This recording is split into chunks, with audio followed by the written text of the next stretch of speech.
surface of the epithelial tissue. Kini nga taas.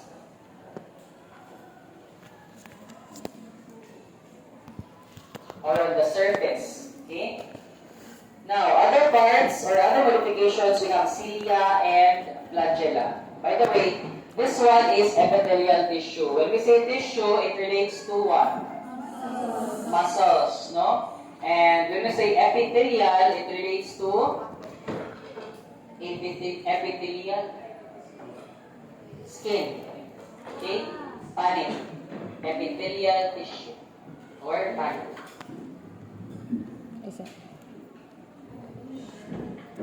Here we also have cilia and flagella. So cilia are usually short, hair-like structures that move in waves. Whereas flagella are long, whip-like structures. They are formed from microtubules. So ganun yung microtubules. Ligikan ang microtubules. Gikan sa?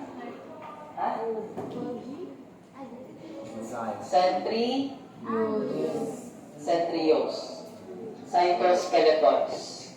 So imagine, these are, flagella are like the tails, no? And cilia, these are hair-like structures. So same as your hair, they are made of proteins called keratin. Whereas flagella, ikog na siya. So when you imagine a tail, are tails extension of the body? Yes or no? Yes. Yes, right? So for dogs, also may purpose nila? For communication. What about birds and monkeys? Also may purpose sa ilang tail? Monkey, kaya birds. So may purpose sa tail sa birds and monkeys? Pwede pa, takuan? Masabit ang tayo sa multi. Used to balance. No, it's used to balance. Whereas for our cells, our flagella are used to propel or to move the cell itself. Okay? Kasi mag-ibog mo sa cilia o sa flagella. Cilia, hair-like structures. Whereas for flagella, long, whip-like structures can be considered as tail. Okay? Okay na, ako na nag-ibog ani. Isa may nag-ibog pa. Let me know. So, apical modification. As you can see here, we have the cilia. Ini mga board niya. Ano yan? Cilia. In our nose, no? In our nasal cavity, it's also lined with cilia.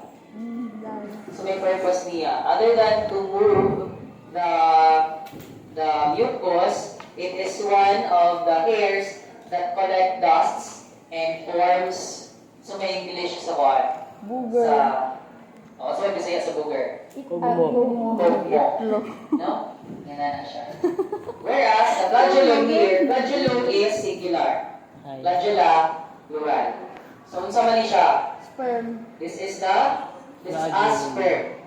No? So, mo ni iya flagellum. Isa o. And then it's long. Whereas here, this is the entire body, and then gagmay ra ang iya hair-like structures called cilia.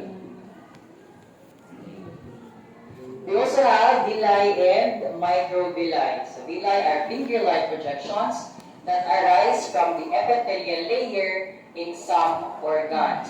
So ano, ingon ka sir, pag epithelial kay skin, kinilagay kay epithelial layer in some organs. So na skin ang organs? Yes.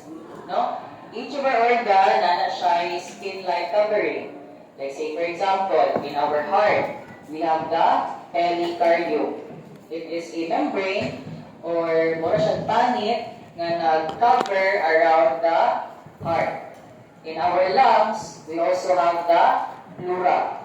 So, dili siya ingon nga, diretso siya o organ. Okay? So, villi are finger-like projections arise from the epithelial layer in some organs. They help to increase surface area, allowing for faster and more efficient, that's absorption. Okay? So microvilli are smaller projections that arise from the cell's surface that also increase surface area allowing faster and more efficient absorption. So basically, inside our intestines, there are villi and microvilli. Okay? So say for example, kung taas na siya nga hair or finger-like projections, that is villi. Kung gamay pa gila na niya, it's called microvilli. Kasi purpose niya, to increase the surface area. Agad sa mo, ano mo increase ang surface area? Wala? Okay. Let's say for example, we have this surface. Dala siya nga surface. Let's say for example, this is 5 meters. Sorry. Let's say for example, this is 15. This is 15 or cm na lang. 15 cm ni siya. Ini siya ka-surface. Now, we have microvilli. Or sorry, villi lang sa. We have villi. So let's say for example, our villi is 5 cm. And then, we also have microvilli. We have microvilli which will be about 10 na lang para talaga. 10 cm and then this will be 5 cm. Villi, microvilli. This is the epithelium. Okay. This alone, flat surface, na siya ay 15 centimeters nga square area lang or floor area. However, if we have many villi,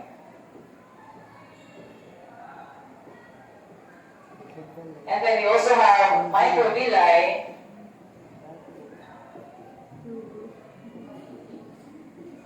yan, dili mo, kini surface pa rin, diba? Surface. Surface. So, dili mo attach ang mga molecules.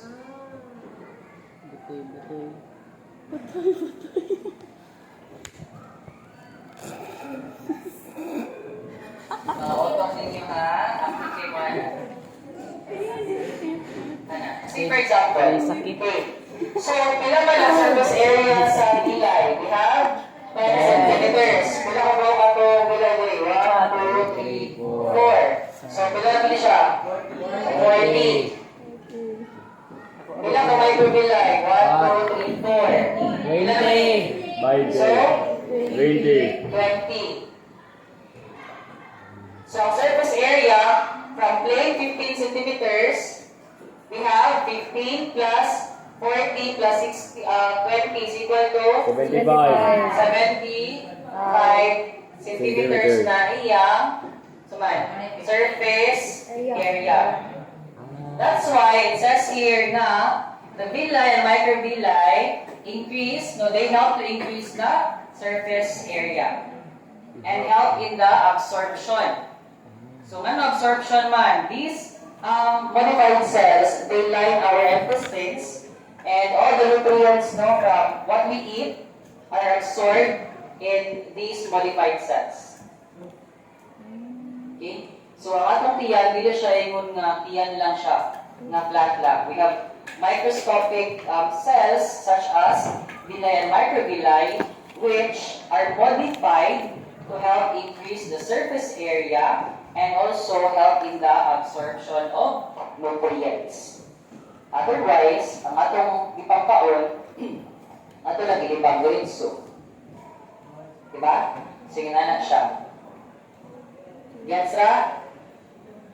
Gets ra ni? Nice. Kinsa may nagibog? Or aha man nagibog? Nasa bagay na siya makita, sir?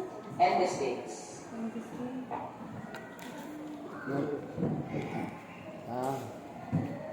Makisa, musculus, makisa. So, kini siya, as you can see, we have the, kung mawala siya sa kapanit, no, we have the villi. Dagdag kayo siya ng mga hair-like structures. So, ay na nag-memorize sa ako. Then we also have pseudopods. So, they are temporary irregular lobes formed by amoebas and some other eukaryotic cells. When we say eukaryotic cells, it's a gani. Kuan ka ng itong Aljay. Eukaryotic. What do you mean by Ay, eukaryotic? katong meiosis ug mitosis. Ha? Ay, cell division. Shampoo, di ba na? When we say ha? Multicellular. Ay. Okay, multicellular. They are evolved cells. They branch outward to move the cell or engulf the prey. When we say engulf, kung sa mo na ni? Tunlon. Ha? Kaon. We eat, we digest, we ingest, we engulf. Okay? So, pseudopods.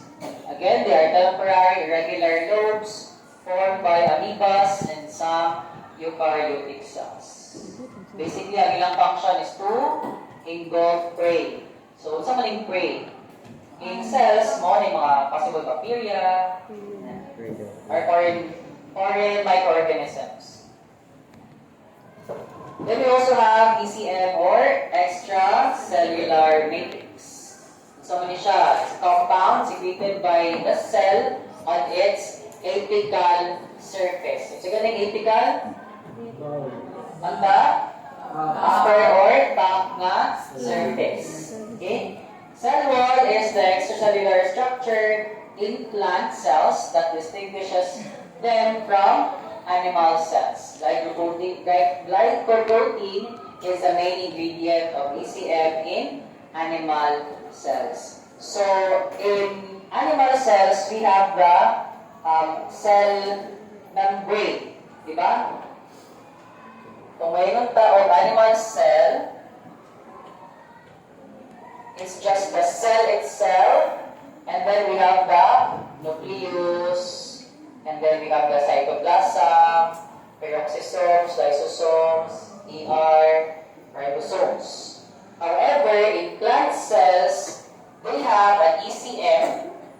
So if this is one plant cell and one plant cell na ay another extracellular matrix na sa gani secreted by the cell. Okay? Secreted by the cell.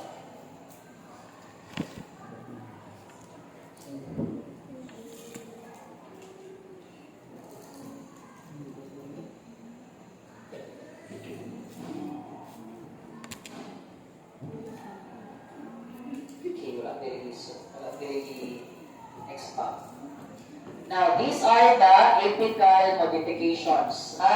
So we have ECM, pseudopods, villi and microvilli, and cilia and flagella. Now we go to basal modification. When we say basal modification, these are found on the basal surface of the cell or sa ilalong. Okay? Gets? Wala? Yes. Okay. So say for example, natay panit. Wala tong panit niya, wala tong buko.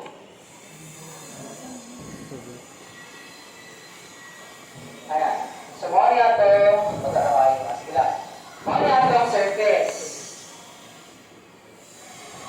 Now, ang ating panit, kung kasama ganita, magdugo na siya, diba? Because we have connective tissues here. And then under ang tambok pagita, we have the fat layer, adipose layer. Under na is the muscle na gyud. Usa na nato makita ang buko. Now this part right here is the surface of the skin, and under na siya another na pod nga surface or like the bottom layer of that particular skin. Imagine the layers of the earth. Katulig to. Diba we have the Grass.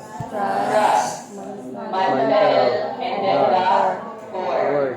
Ang core na siya outer core, na po siya inner core. Ang atong mantle na siya upper mantle, na po siya lower mantle. So the apical surface is the upper mantle. The basal is the lower mantle. Gets na? Okay. Isa naman delineation na Kapuliga. Pinipuliga magyapon. Okay, so moving forward, we have, basahan daw din. Desmosums. Desmosums. Desmosomes and Hemidesmosomes. hemidesmosomes. So, sama na sila. They are anchoring junction on the basal surface of the cell. Kaya pagpangita diri sa mani Verdiar, verdi. cytoplasmic plaque, connective tissues. Wala siya, sir. Siya. Anyway, so ribbon-like links between cytoskeleton and extracellular matrix components such as the basal laminal underlying the epithelia, primarily composed of keratin, integrins, and cadherins. Wait lang, kita ko better.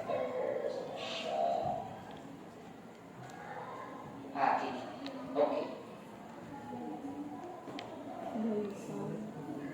So this is the bottom part of a cell. Okay?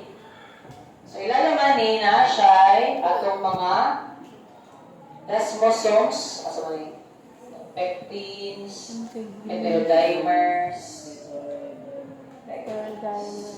cell modification. Okay na lang. Cell, pero ikuha naman itinig-tinig light junctions. So basically, na siya may mata. Tingnan na lang. Compound cell wall.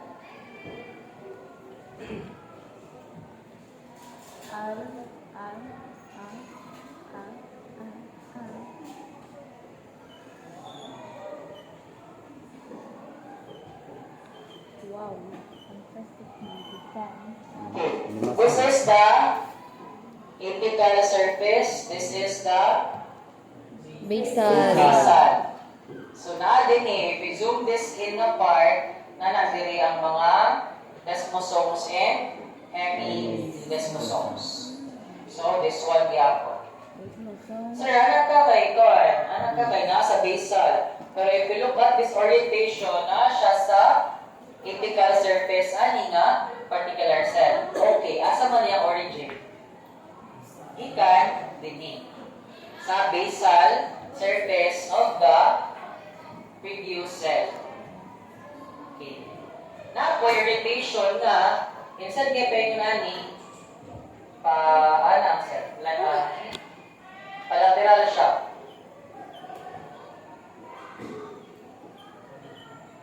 This is the apical, yung sideways bitaw siya, and then this is the basal. So the connections are made here.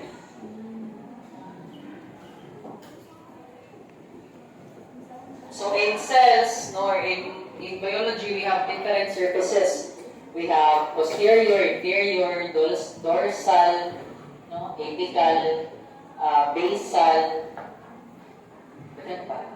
But mo go deeper, okay? For this one, just take note of basal and apical, and lateral also, later on.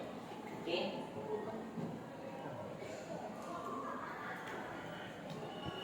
After this slide na ay isa pa PowerPoint, which will explain better. Now we go to lateral modifications. These are cell modification found on the nasayo pa na siya. Lateral surface or on the side. Okay, on the side. So itong lateral, so diri sa side. So we have tight junctions, access barriers that regulate the movement of water and solutes between epithelial layers, prevent leakage of ECM. We also have adhering junctions. So ano siya? Anchoring junction on the lateral surface, very similar to anchoring junction on the basal surface of the cell. They fasten cells to one another. These are adhering junctions. And we also have gap junctions, also known as communicating junctions. So when we say tight junctions, these are barriers that regulate the movement of water and solutes. Solid. So need gid siya ka tight because what they regulate are fluid, such as water and solutes.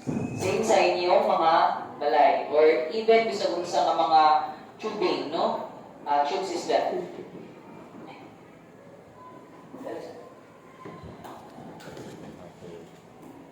So if naroon siya leak, or doon ganit siya, so syempre naagyoy awas. Diba? And adhering junctions, they are anchoring junction on the lateral surface. From the word itself, adhering. So mo adhere gani meaning mo pilit. So it anchors one cell to another cell.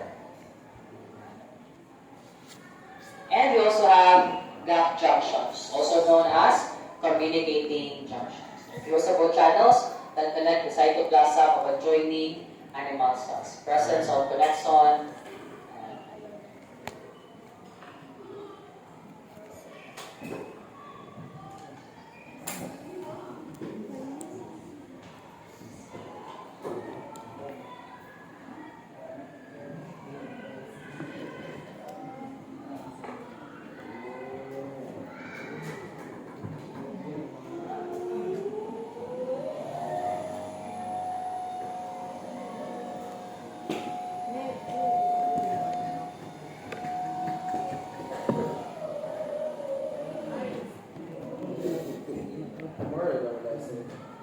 For that slide.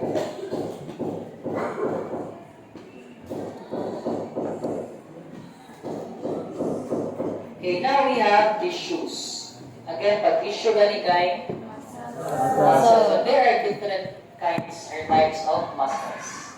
Okay? So for this part, para dili mo maglibro, kay when we say muscle, kay nanaman ng gahi, di ba? Or not really gahi, but a solid mass, no? Of solid mass of muscle na hindi matouch. So just let go of that concept lang sa So for this one, we have different types of tissues. So these are epithelial, connective muscle tissue, and nervous tissue. Okay. Epithelial tissue. This covers the body surfaces, lines body cavities, and form glands. Epithelial tissue.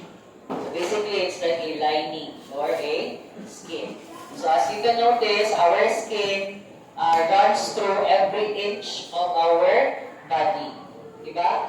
From head, natin scalp, and then sa atong tiil, natay. So may tawagan na. Ha?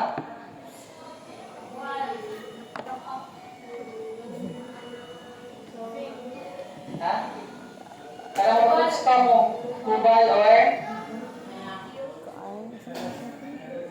heel. Ha? Cuticles to our mga calluses. No? Ang callus, skin gabo na siya, but then na siya nga skin. Calluses or keratinized. Okay? So inside our body, every organ, every inch is still, covered by a skin. Particularly or specifically, it's called epithelial tissue.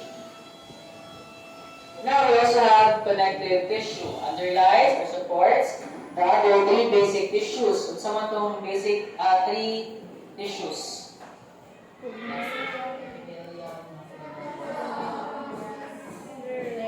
We have the epithelial, muscle, and nervous tissues.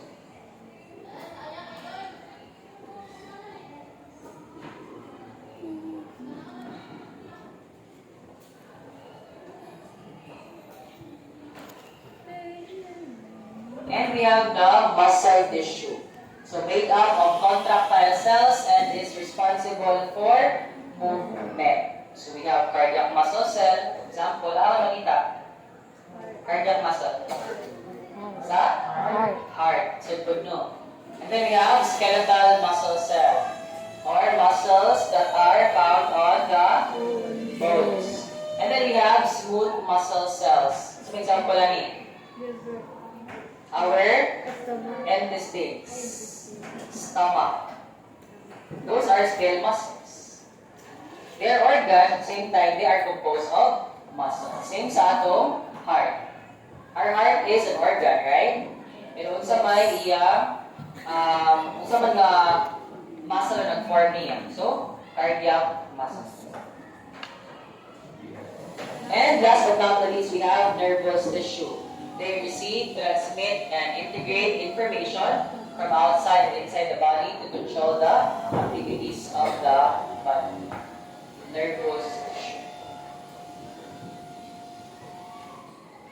Okay, epithelial. The cells made of epithelium have three principal characteristics. Number one, they are closely composed and adhere to one another by means of specific cell-to-cell adhesion molecules that form specialized cell junctions.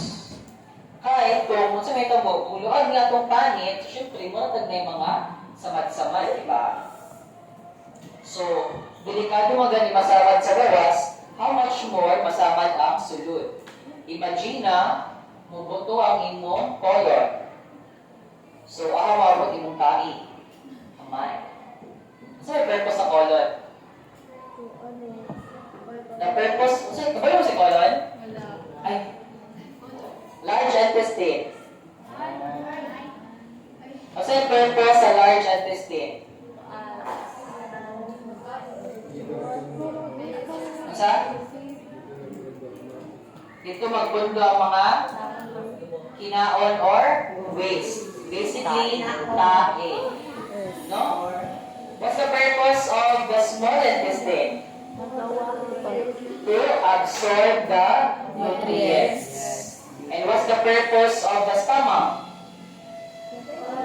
To digest the food para maabot sa atong small intestine para absorb niya kung nakatong dili ma-absorb pagpunto sa large intestine